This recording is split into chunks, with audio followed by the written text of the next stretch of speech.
જય ભીમ બોલાય છે ને મન હરખાય છે, જય ભીમ બોલાય છે ને મન હરખાય છે।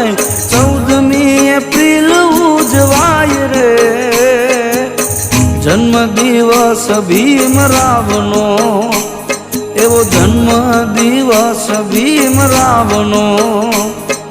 જય ભીમ બોલાય છે ને મન હરખાય છે, જય ભીમ બોલાય છે ને મન હરખાય છે। 14મી એપ્રિલ ઉજવાય રે, જન્મ દિવસ ભીમરાવનો, એવો જન્મ